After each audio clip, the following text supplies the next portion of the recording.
প্রিয় একাদশ শ্রেণীর শিক্ষার্থী, আশা করি সকলেই সুস্থ আছো, নিরাপদে আছো। অনলাইন ক্লাসে তোমাদেরকে স্বাগত জানাচ্ছি। আমি কাজল চন্দ্র ভদ্র। আজকে অনলাইন ক্লাসের একাদশ শ্রেণীর 21তম লেকচারের ষষ্ঠ অধ্যায়, প্রথম পত্রের ষষ্ঠ অধ্যায় ত্রিকোণমিতিক অনুপাতের লেকচার 1-এ তোমাদেরকে স্বাগত জানাচ্ছি। আজকে আমরা নতুন একটি চ্যাপ্টার আলোচনা করব। সেই চ্যাপ্টারে আমরা যে টপিকসগুলো আলোচনা করব সেই টপিকসগুলো হলো জ্যামিতিক কোণ, ত্রিকোণমিতিক কোণ আর কোণ পরিমাপের পদ্ধতি, রেডিয়ান কোণ একটি ধ্রুব কোণ বা স্থির কোণ বা নির্দিষ্ট কোণ। এই টপিকসগুলো আমরা আজকের ক্লাসে আলোচনা করব। তো ত্রিকোণমিতিক অনুপাতের প্রথম যে টপিকসটা, সেই টপিকসটা হলো জ্যামিতিক কোণ। প্রথম টপিকটা হলো জ্যামিতিক কোণ। জ্যামিতিক কোণ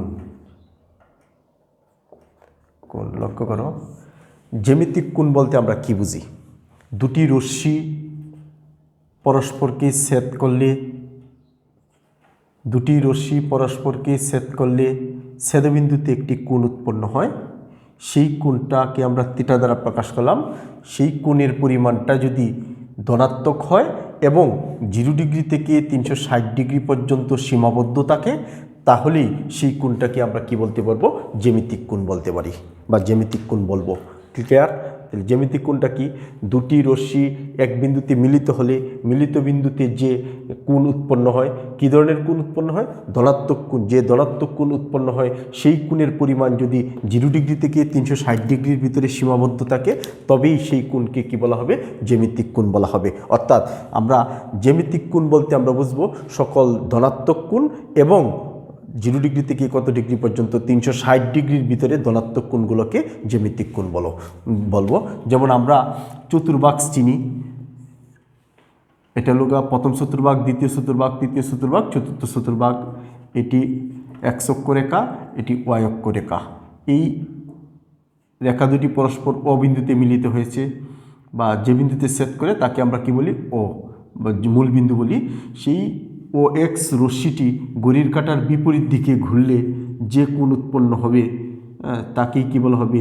জ্যামিতিক কোণ বলে।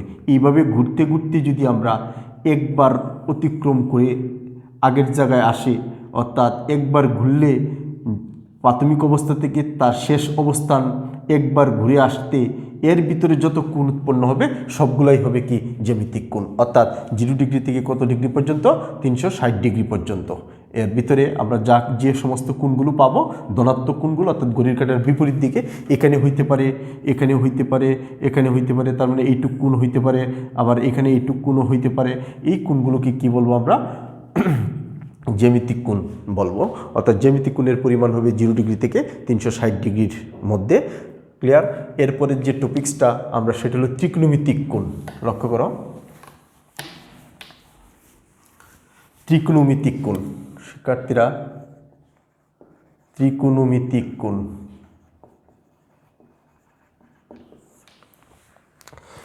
ত্রিকোণমিতিক হলো কোনো ঘূর্ণায়মান রশ্মি, মনে করলাম ও একটি রশ্মি।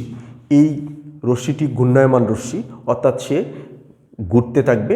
সেটা ঘড়ির কাঁটার দিকেও ঘুরতে পারে, ঘড়ির কাঁটার কি বিপরীত দিকেও করতে পারে। অর্থাৎ কোনো ঘূর্ণায়মান রশ্মি যদি তার ঘূর্ণন পথে আদি অবস্থানের সাথে যে কোণ উৎপন্ন করবে সেই কোণটাকে আমরা কি বলতে পারি?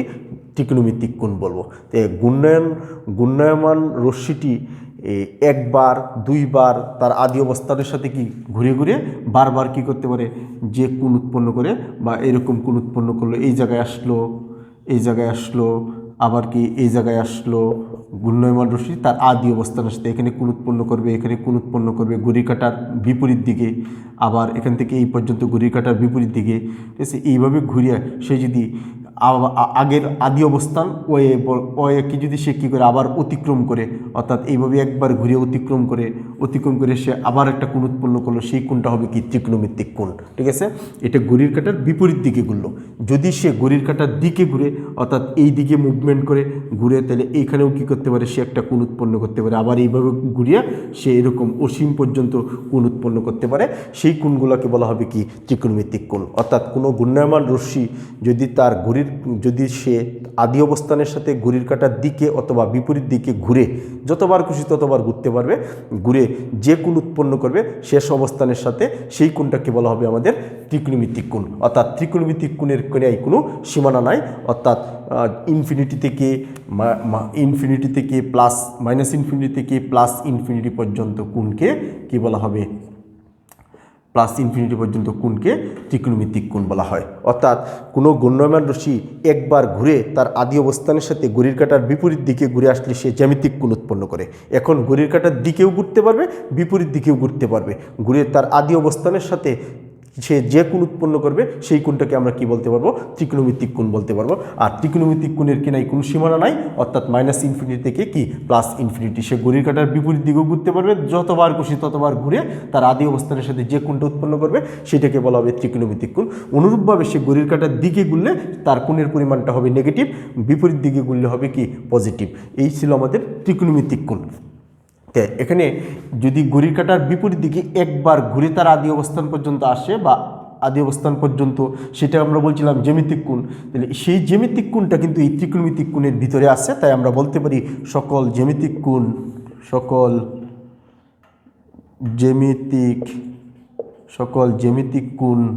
কোণই কি কোণ, ত্রিকোণমিতিক কোণ। ত্রিকোণমিতিক কোণ, কিন্তু সকল ত্রিকোণমিতিক কোণ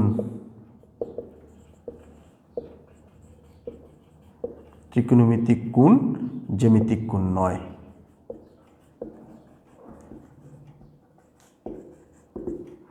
ক্লিয়ার বিষয়টা?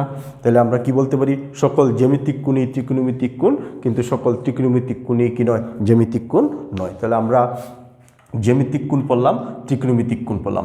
জ্যামিতিক কোণ সীমাবদ্ধ, ত্রিকোণমিতিক কোণ সীমাবদ্ধ নয়। সকল জ্যামিতিক কোণই ত্রিকোণমিতিক কোণ, সকল ত্রিকোণমিতিক কোণ জ্যামিতিক কোণ নয়। এই কথাগুলো কিন্তু তোমার এমসিকিউ আসতে পারে। এইবার আসো আমরা কোণ পরিমাপের পদ্ধতিগুলো শিখব। কোণ পরিমাপের পদ্ধতি, আমরা জ্যামিতিক কোণ আর ত্রিকোণমিতিক কোণের যার শুধু সংজ্ঞাটা শিখলাম, এর ডিটেলস বর্ণনা আমরা পরবর্তী চ্যাপ্টার অর্থাৎ সপ্তম অধ্যায়ে আমরা যখন ক্লাস করব ত্রিকোণমিতির উপর, তখন ওইখানে আমরা জ্যামিতিক কোণ আর ত্রিকোণমিতিক কোণের আরও একটু ডিটেলস পড়ব। এখন যার শুধু সংজ্ঞাটা শিখলাম, লক্ষ্য করো কোণ পরিমাপের পদ্ধতি। কোণ পরিমাপের পদ্ধতি, তো আমরা কোণকে আমরা তিনভাবে পরিমাপ করতে পারি, তিনটা পদ্ধতিতে পরিমাপ করতে পারি। একটা হলো ষাটমূলক পদ্ধতি, 2 নম্বর হলো বৃত্তীয় পদ্ধতি, 3 নম্বর হলো শতমূলক পদ্ধতি।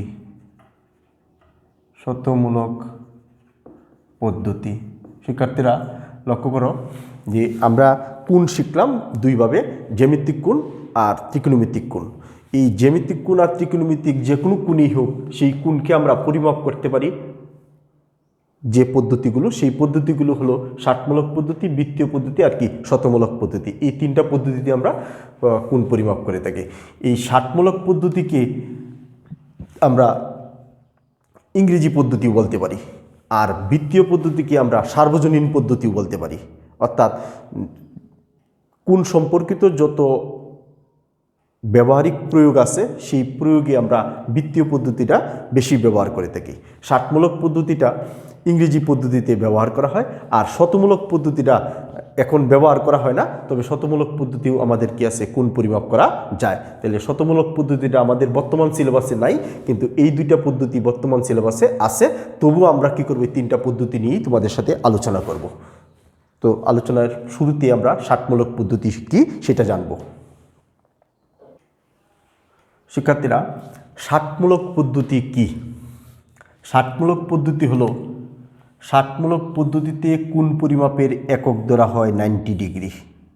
শিক্ষার্থীরা লক্ষ্য করো, একক শব্দটির অর্থ তো আমরা বুঝি, অর্থাৎ যে কোনো কিছু পরিমাপ করতে হলে তাকে আমরা যার মাধ্যমে পরিমাপটা করব সেই মাধ্যমটাই হলো কি একক। যেমন আমরা সময়ের একক কি বলি সেকেন্ড, বা তরল পদার্থের একক কি বলি লিটার। এরকম করে কোন পরিমাপ করব যে পদ্ধতি, সেই পদ্ধতিটা হলো কি ষাটমূলক পদ্ধতি। সেই ষাটমূলক পদ্ধতিও কিন্তু একটা একক আছে, সেই এককটার নাম হলো কি 90 ডিগ্রি। ক্লিয়ার বিষয়টা? তাহলে ষাটমূলক পদ্ধতিতে কোন পরিমাপের একক হলো 90 ডিগ্রি। এই 90 ডিগ্রিকে সমান 60টা ভাগে ভাগ করলে, সমান 60টা ভাগে যদি আমরা কী করি ভাগ করি, এখানে ভাগ কয়টা হবে? 60টা ভাগ হবে। কয়টা ভাগ হবে? 60টা ভাগ হবে। এখন এই 90 ডিগ্রি সমান কত জানি আমরা? এক সমকোণ, তাই না? এক সমকোণ সমান কত ডিগ্রি? 90 ডিগ্রি। এই 90 ডিগ্রিকে সমান 60টা ভাগে ভাগ করব। আমি সবগুলো ভাগ দেখাই নাই, এখানে বোঝানোর জন্য আমরা 60টা ভাগে ভাগ করছি, সেটা বুঝবো। তাহলে এই যে প্রত্যেকটা ভাগ আমরা পাইছি, এই প্রত্যেকটা ভাগ হবে 1 ডিগ্রি। ক্লিয়ার বিষয়টা? 90 ডিগ্রিকে সমান 90টা ভাগে ভাগ করে, 60টা না 90টা ভাগে ভাগ করলে সমান 90টা ভাগে ভাগ করলে প্রত্যেকটা ভাগকে কী করে বলবো আমরা? 1 ডিগ্রি বলবো। শিক্ষার্থী একটু ভালোভাবে লক্ষ্য করো, আমি বলতে চাচ্ছি যে কোন পরিমাপের একক কত ডিগ্রি? 90 ডিগ্রি। কোন পদ্ধতিতে? ষাটমূলক পদ্ধতিতে। এই ষাটমূলক পদ্ধতিতে এক সমকোণকে আমরা যদি সমান 90টা ভাগে ভাগ করি, তাহলে প্রত্যেকটা ভাগের মান হবে 1 ডিগ্রি। তার মানে 1 ডিগ্রি সমান হবে এক সমকোণের 90 ভাগের 1 ভাগ। এক সমকোণের 90 ভাগের 1 ভাগ। ঠিক আছে? এই 1 ডিগ্রি কোণকে লক্ষ্য করো শিক্ষার্থীরা, 1 ডিগ্রি যে কোণ আমরা মনে করলাম এটি 1 ডিগ্রি কোণ, মানে এখানে এই পুরাটার 90টা ভাগ করে আমরা একটা ভাগ নিছি 1 ডিগ্রি। ঠিক আছে? এই 1 ডিগ্রি কোণকে যদি তুমি কি করো 60টা ভাগে ভাগ করো, কয়টা ভাগে ভাগ করব? 60টা ভাগে ভাগ করব। 1 ডিগ্রি কোণটাকে আমরা সমান 60টা ভাগে ভাগ করব। এই প্রতিটা ভাগকে বলা হবে 1 মিনিট। কি বললাম? 1 মিনিট। ঠিক আছে? তাহলে 1 মিনিট হবে 1 মিনিট হবে 1 ডিগ্রির 60 ভাগের 1 ভাগ। 1 ডিগ্রির 60 ভাগের 1 ভাগ। ক্লিয়ার বিষয়টা? তার মানে আমরা বলতে পারতেছি আর যদি গুণ করি তাহলে এখানে 60 হয়ে যাবে কি 60 মিনিট ইকুয়াল এখানে থাকবে কি 1 ডিগ্রি, অর্থাৎ 1 ডিগ্রি সমান কত মিনিট? 60 মিনিট, অথবা 1 মিনিট সমান হবে 1/60 ডিগ্রি।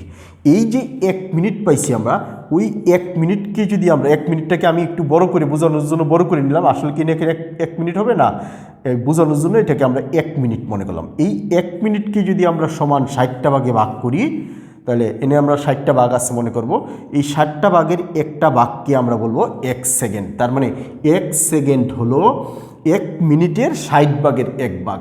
1 মিনিটের 60 ভাগের 1 ভাগ। ক্লিয়ার বিষয়টা? তার মানে আমরা যদি আর গুণ করি তাহলে 60 আর 1 গুণ করলে হবে 60 সেকেন্ড ইকুয়াল এই পাশে কত থাকবে 1 মিনিট। মিনিটকে আমরা বাংলা এইভাবে লিখি, আর প্রতীক দিয়ে লিখলে কি হবে? চিহ্ন দ্বারা লিখলে আমরা এইভাবে লিখি, অর্থাৎ এত কি হবে বলতো? তাহলে এত 60 সেকেন্ড সমান কত? 1 মিনিট, অথবা 1 সেকেন্ড সমান কত? 1 মিনিটে 60 ভাগের 1 ভাগ। আবার 60 মিনিট সমান কত জানি আমরা? 1 ডিগ্রি। তার মানে 1 মিনিট সমান জানি কি আমরা? 1 ডিগ্রি 60 ভাগের 1 ভাগ। আবার 1 ডিগ্রি সমান জানি 1 সমকোণের 90 ভাগের 1 ভাগ, অর্থাৎ 1 সমকোণ সমান আমরা কত জানি? 90 ডিগ্রি। এই যে আমরা 1 মিনিট আর 1 সেকেন্ডকে, বা 1 ডিগ্রি আর 1 মিনিটকে যে সমান 60টা ভাগে ভাগ করছি, এইখানে তার নাম রাখা হয়েছে কি? ষাটমূলক পদ্ধতি। তাই এই ষাটমূলক পদ্ধতিতে আমরা এই যে লাইনগুলো আমরা পাইছি, সেগুলো কিন্তু এমসিকিউ এর জন্য খুবই গুরুত্বপূর্ণ, এবং এখান থেকে আমাদের এমসিকিউ আসতে পারে। এখন আমি সেকেন্ডকে যখন মিনিটে প্রকাশ করব, 1 মিনিট 1 সেকেন্ড, তখন আমরা কি করব? মিনিটকে কত দ্বারা ভাগ করব? 60 দ্বারা ভাগ করব। তো যদি এরকম 5 সেকেন্ড থাকে, 5 সেকেন্ডকে যখন আমি মিনিটে প্রকাশ করব, তাহলে 5 সেকেন্ডকে মিনিটে প্রকাশ করব, 5কে কত দ্বারা ভাগ করব? 60 দ্বারা ভাগ করলেই সেটা কি হয়ে যাবে? মিনিটে প্রকাশ হয়ে যাবে। ঠিক আছে? আবার যখন মনে করো 10 মিনিটকে যখন আমি কি করব? ডিগ্রিতে প্রকাশ করব, তাহলে আমরা তো জানি 60 মিনিট সমান কত জানি? 1 ডিগ্রি।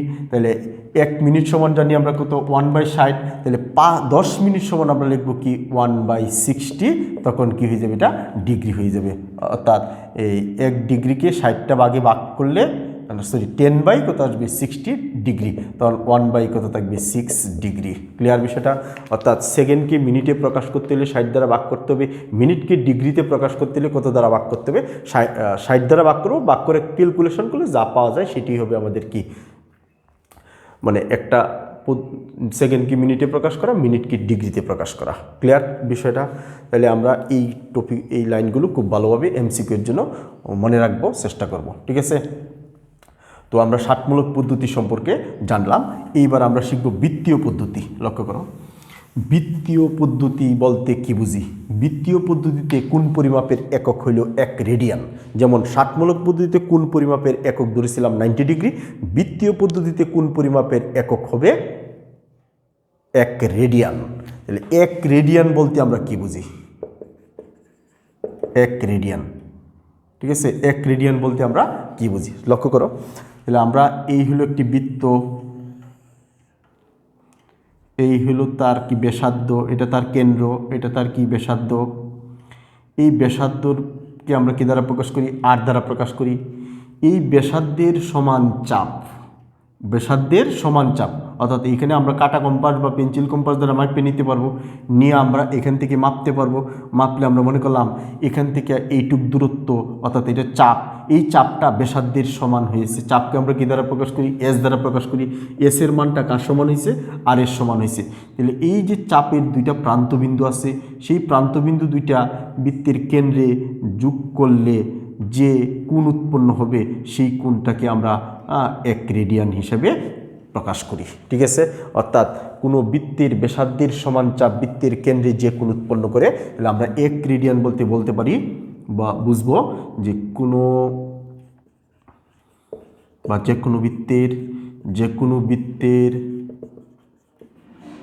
ব্যাসার্ধের সমান চাপ বৃত্তের কেন্দ্রে যে কোণ উৎপন্ন করে তাকে 1 রেডিয়ান বলে। তাকে 1 রেডিয়ান বলে বা শুধু রেডিয়ান কোণ বলে, রেডিয়ান কোণ বলে। ক্লিয়ার বিষয়টা?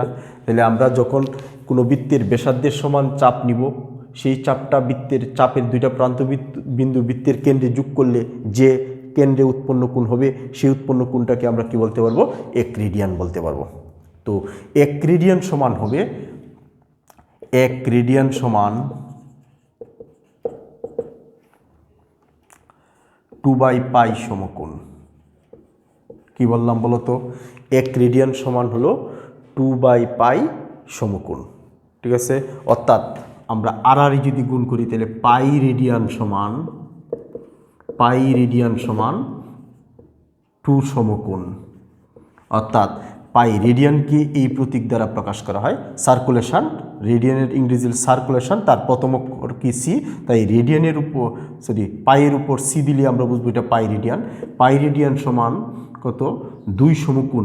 সমকোণ মানে কি 90, তার মানে কত? 90 ডিগ্রি, তার মানে হয়ে যাবে কত? 180 ডিগ্রি।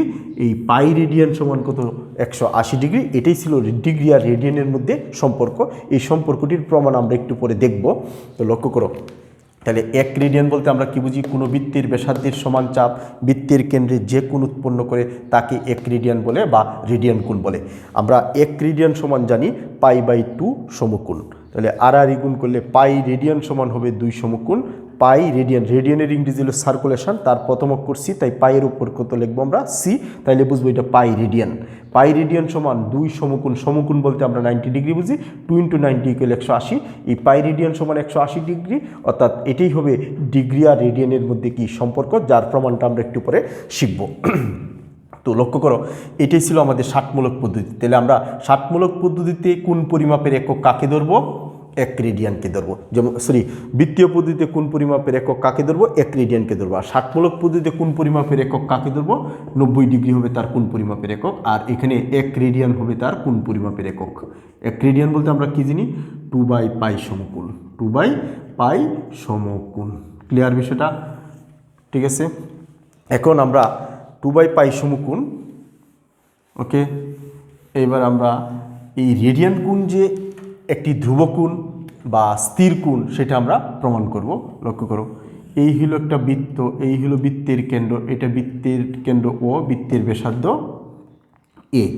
এই ব্যাসার্ধকে আর দ্বারা সূচিত করলাম, এই ব্যাসার্ধের সমান চাপ আমরা এ বি দ্বারা সূচিত করলাম, অর্থাৎ ব্যাসার্ধের চাপকে আমরা এস দ্বারা সূচিত করি। এই এস এর মান কার সমান হবে? আর এর সমান হবে।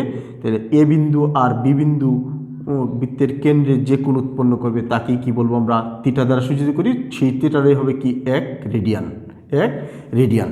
এই রেডিয়ান কোণ একটি ধ্রুব কোণ, সেটা আমাদের প্রমাণ করতে হবে। তাহলে এই ও এ ব্যাসার্ধের উপর ও বিন্দুতে, ও এ ব্যাসার্ধের ও বিন্দুতে ওপি লম্ব অঙ্কন করি। কি লম্ব অঙ্কন করলাম?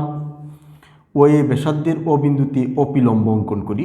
তাহলে এই এপি চাপ বৃত্তের পরিধিকে সমান 4 ভাগে বিভক্ত করে, অর্থাৎ এপি চাপ হবে পরিধির 4 ভাগের 1 ভাগ। তাই তোমরা লিখবা বর্ণনায় যে মনে করি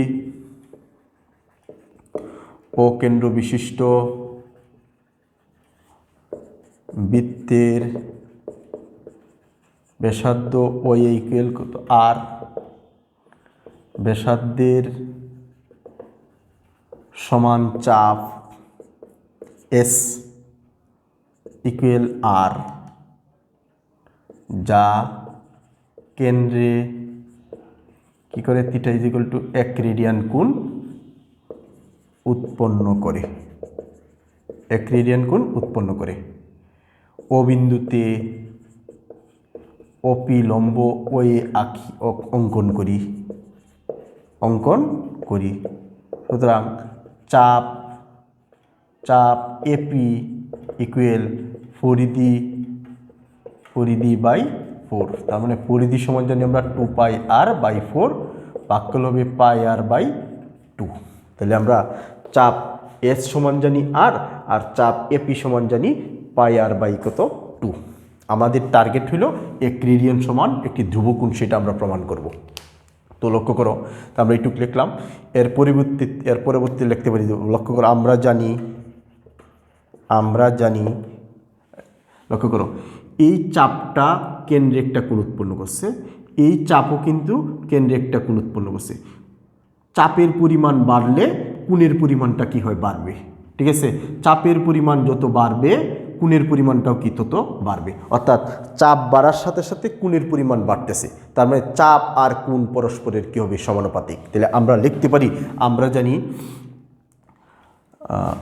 বৃত্তের চাপ দ্বারা কেন্দ্রে উৎপন্ন কোণ, বৃত্ত চাপ দ্বারা কেন্দ্রে উৎপন্ন কোণ ওই বৃত্তচাপের সমানুপাতিক,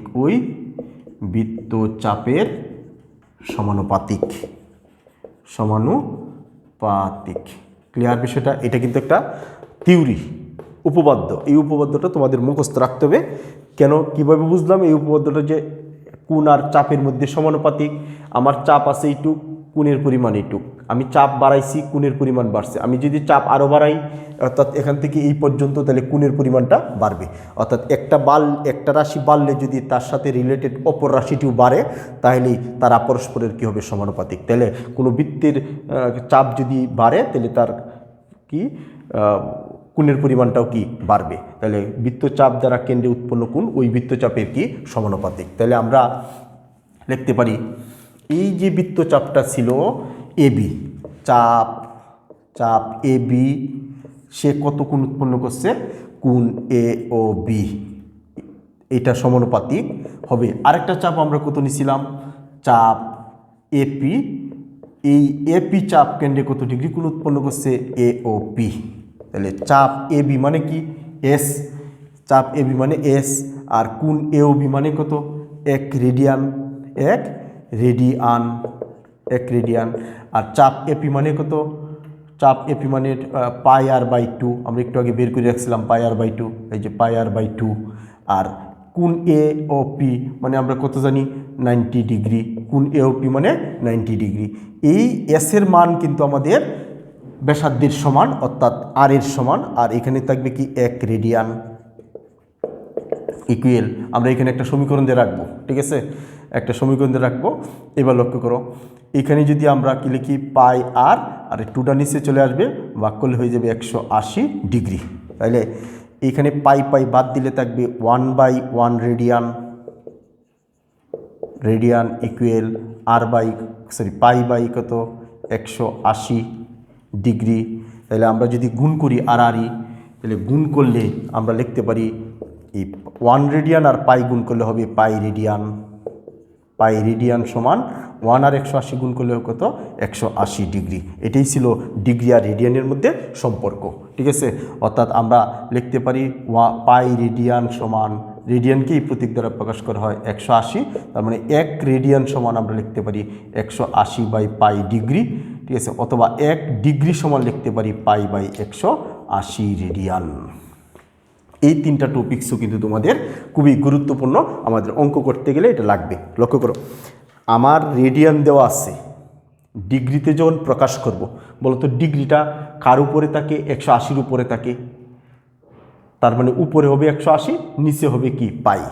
আমার প্রশ্নে যদি এরকম 30 ডিগ্রি থাকে, আমি তাকে রেডিয়ানে নিতে চাই, তাহলে 30 ইন্টু রেডিয়ানে যখন নিব, রেডিয়ানটা আমরা তো সম্পর্ক জানি পাই রেডিয়ান সমান 180, তাহলে রেডিয়ানটা কার উপরে থাকে পাইয়ের উপরে থাকে, তাহলে উপরে হবে পাই আর বাকি যেটা থাকবে 180 সেটা হবে কি নিচে।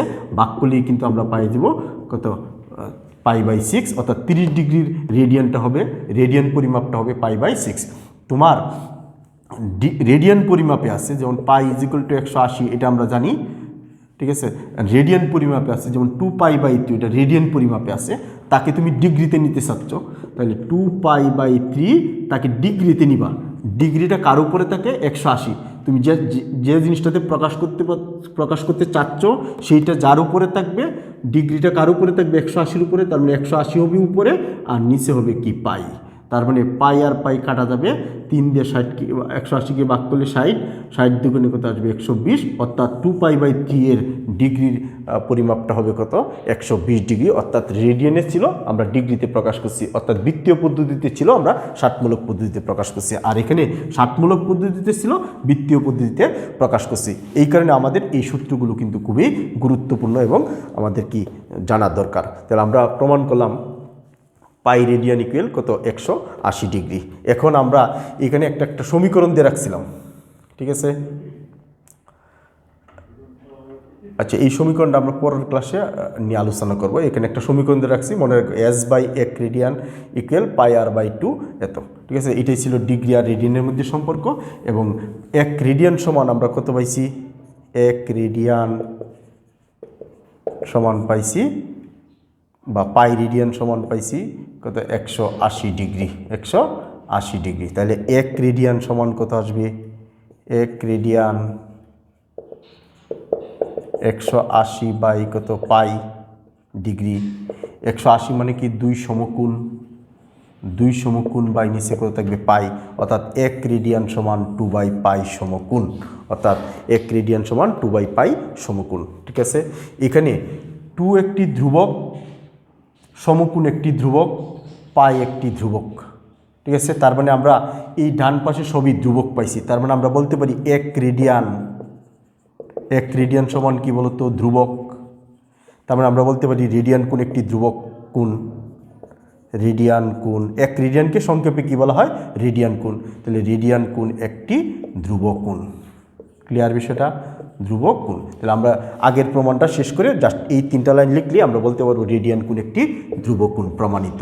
এটা আমরা প্রমাণ করলাম। ঠিক আছে, এখন বাকি রয়েছে কি শতমূলক পদ্ধতি। শিক্ষার্থীরা, আমরা শতমূলক পদ্ধতি সম্পর্কে একটু ধারণা দিব।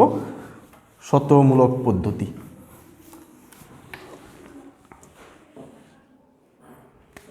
লক্ষ্য করো, শতমূলক পদ্ধতি। এই শতমূলক পদ্ধতিতেও কোণ পরিমাপের একক ধরা হয় 90 ডিগ্রিকে। কি বলছি, 90 ডিগ্রি হবে শতমূলক পদ্ধতিতে কোণ পরিমাপের একক, পরিমাপের একক। তো আমরা ষাটমূলক পদ্ধতিতে 90 ডিগ্রিকে সমান 90টা ভাগে ভাগ করছিলাম, আর শতমূলক পদ্ধতিতে এই সমকোণকে সমান 100টি ভাগে ভাগ করব, 100টি ভাগে ভাগ করব। তার মানে 1 100টা ভাগে ভাগ করলে 100টি ভাগে ভাগ করলে প্রত্যেকটা ভাগকে 1 গ্রেড বলবে, প্রত্যেকটা ভাগকে 1 গ্রেড, অর্থাৎ 1 গ্রেড সমান 90 ডিগ্রি। তাহলে 100 গ্রেড সমান 90 ডিগ্রি, ঠিক আছে। তার মানে 90 ডিগ্রির ভিতরে কয়টা গ্রেড আছে? 100টা গ্রেড আছে, কারণ তাকে কয়টা ভাগে ভাগ করছি আমরা? 100টা ভাগে ভাগ করছি, তাই প্রত্যেকটা ভাগকে বলা হবে 1 গ্রেড। এরকম 1 গ্রেড 90 ডিগ্রির মধ্যে 100টা আছে, 100 বার আছে, তার মানে 100 গ্রেড সমান হবে 90 ডিগ্রি। 1 গ্রেড সমান হবে 90/100 ডিগ্রি, তার মানে হবে কি 9/10 ডিগ্রি। আবার 1 ডিগ্রি সমান হবে 100/90 গ্রেড, ঠিক আছে। তাহলে হবে 10/9 গ্রেড। ক্লিয়ার বিষয়টা? তাহলে এই টপিকসগুলো তোমাদের কি ভালোভাবে জানা থাকতে হবে। এখন এই 1 গ্রেডকে যদি আমি কি করি সমান 100 ভাগে ভাগ করি, তাহলে 1 গ্রেড সমান 100 ভাগে যদি ভাগ করি তাহলে 100 গ্রেড মিনিট। কি বলছি? 100 গ্রেড মিনিট, ঠিক আছে। তাহলে 100 গ্রেড মিনিটটাকে এইভাবে প্রকাশ করা হয়, 100 গ্রেড মিনিট এইভাবে প্রকাশ করা যায়, ঠিক আছে। 1 গ্রেড সমান 100 গ্রেড মিনিট, অর্থাৎ 1 গ্রেড মিনিট সমান আমরা লিখতে পারি 1 গ্রেড সমান লিখতে পারি 1/100 গ্রেড। 1 গ্রেড মিনিট সমান লিখতে পারি 1/100 গ্রেড, ঠিক আছে। আবার ওই 1 গ্রেড মিনিটকে 1 গ্রেড মিনিটকে যদি আমরা সমান 100টা ভাগে ভাগ করি, তাহলে এই একটা ভাগকে বলা হবে 1 গ্রেড সেকেন্ড। তার মানে 1 গ্রেড সেকেন্ড সমান হবে 1 গ্রেড মিনিটকে 100 ভাগ, ঠিক আছে। 1 গ্রেড কি মিনিট, ঠিক আছে। তা আমাদের এই শতমূলক পদ্ধতির যে ক্যালকুলেশান বা শতমূলক যে পরিমাপ যে পদ্ধতি, সেই পদ্ধতিটা আমাদের এখন ব্যবহারিক ক্ষেত্রেও ব্যবহার করা হয় না, বা আমাদের অঙ্কের ক্ষেত্রেও ব্যবহার করা হয় না, যে কারণে এটা বর্তমান সিলেবাসে নাই। তা আমরা পরবর্তী ক্লাসে এই চ্যাপ্টারের আরও গুরুত্বপূর্ণ কয়েকটা টপিকস নিয়ে তোমাদের সাথে আলোচনা করব। তোমরা এই পদ্ধতিগুলো ভালোভাবে একটু ফলো করো। ধন্যবাদ সকলকেই।